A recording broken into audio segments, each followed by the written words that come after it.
Alright, section 3.4, we're going to be looking at the properties of logarithms.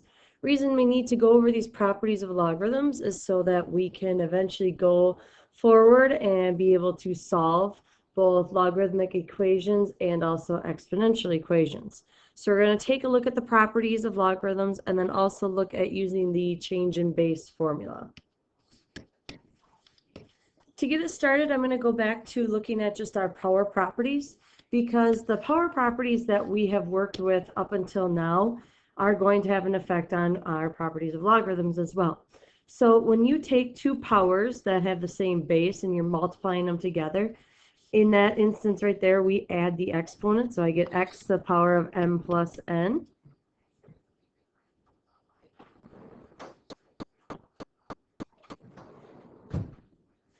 And if I'm going to take x to the power of m and divide it by x to the power of n, we're going to then subtract our exponents. And when I take a power of a power, that's when we multiply them together.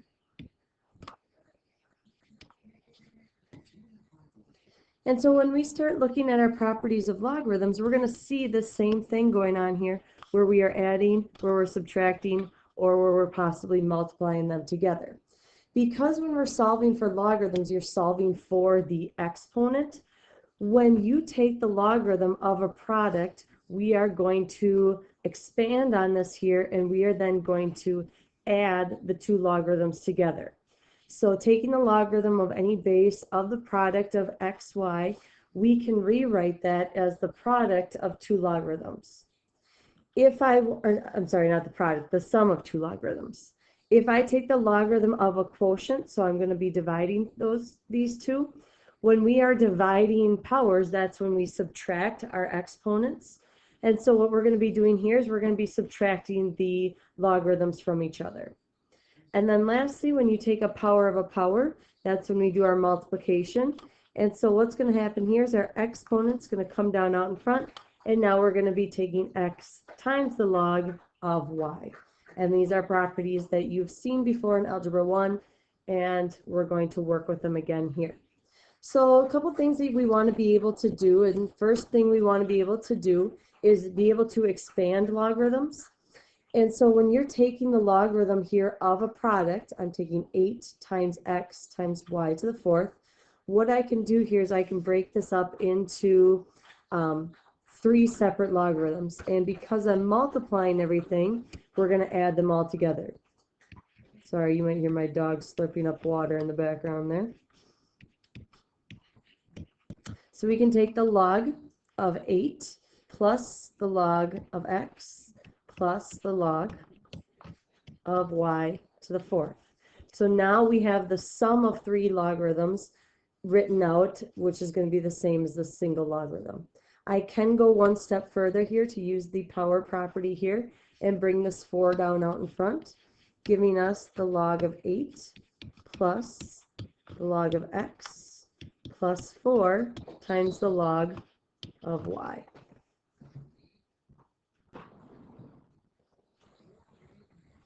And so there, all I did was I expanded the logarithm. Another example of expanding a logarithm here is I'm going to work with a natural log instead of a log base 10 or log of any base. And here I have the natural log of the square root of x squared plus 5 divided by x. Well, if I want to expand these, first of all, I'm going to get rid of that square root and write it as a power. So I'm going to really take the natural log here of x squared plus 5 to the power of 1/2 all over x. And now I'm taking the natural log of a quotient, so that means I'm going to be subtracting the 2 from each other. So we're going to take the natural log of x squared plus 5 to the power of 1/2, and I'm going to subtract the natural log of x. I can go one step further with this, and I can bring the 1/2 out in front, leaving me 1/2 times the natural log of the quantity of x squared plus 5 minus the natural log of x. And there we have expanded the logarithm. Now, one thing that you do not want to do from this point on is we do not want to distribute the natural logarithm. That's not how these properties work. We do not distribute inside there because you're taking the natural log of that sum that's there. So we need to keep that together. Now, if we can expand logarithms, we also can condense them as well. So here I have multiple natural logarithms that I'm going to be putting together. Starting out inside my parentheses here, I can see that I'm adding two natural logs together. And so what I can do here is put all of that together into one using the product property. So I'm going to take my natural log of x to the fifth minus 2 times the natural log of x times y.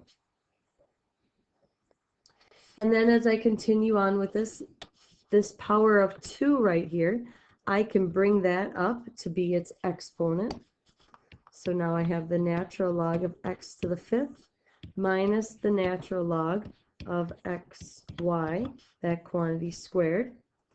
And because I'm subtracting, that means that now we're going to be using the quotient property. So the natural log of x to the fifth divided by the quantity of xy being squared. Now we can simplify this one more little bit further if we'd like to, because xy squared, we can rewrite that as x squared and y squared. And our x's here are going to simplify, so I get the natural log of x to the third over y squared. And so we went from a very complex natural logarithm now to a basic single logarithm.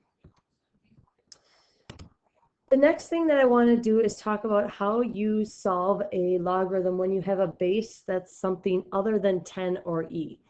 Because on our calculators, the only logarithms that our calculators do are base 10 and base e.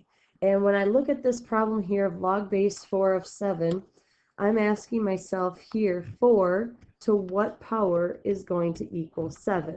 Well, I have no idea what that is until I sat here and did guess and check for quite some time. So we can use logarithms and we can use our properties to get there, which is going to give us our change in base formula as well. What we're doing, and we'll be talking about this in the next section as well, but when we solve the logarithm, what we're doing here is we're using the power property because we're going to take the logarithm of both sides of this equation. And what that allows us to do is it allows us to bring that exponent down and now out in front of our logarithm so we can actually work with it. Now I have 4 times the log of 4 is equal to the log of 7. Now I'm using the log base 10 in this situation because I can use log base 10 on my calculator. And, oops, I'm sorry, I put a 4 here and that should be an x because I'm bringing down the x. Sorry about that. And so now if I'm solving for x, I can now divide both sides of my equation by the log of 4. And so for my answer for x now, I'm taking log of 7 divided by the log of 4. And so if I go into the calculator, log of 7 divided by the log of 4, I'm using log base 10, I get 1.40. And so there we are with our answer. Now we can also, or where this all comes from is it comes from the change of base formula, which is right here. You can take any logarithm of any base and calculate it. And you can change that base to whatever you'd like. You can change it to base 10, you could change it to base e, you could change it to base 24 if you wanted to. The only problem is our calculators do not do base 24. So here, by changing the base, your new base is going to become this value of a, which typically will be 10 or e.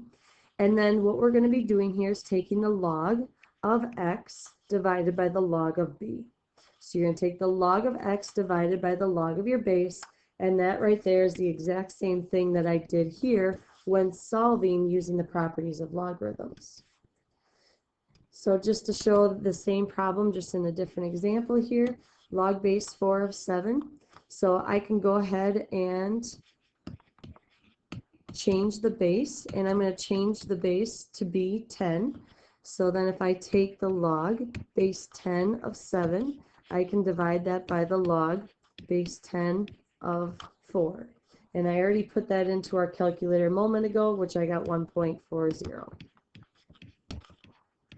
Now you could also take this log base 4 of 7, and we could do a log of base e. So by taking the natural log of 7 divided by the natural log of 4, we're going to end up with the same answer.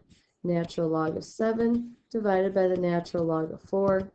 And notice I get the same answer of 1.40. So we can do either base e or we can do base 10.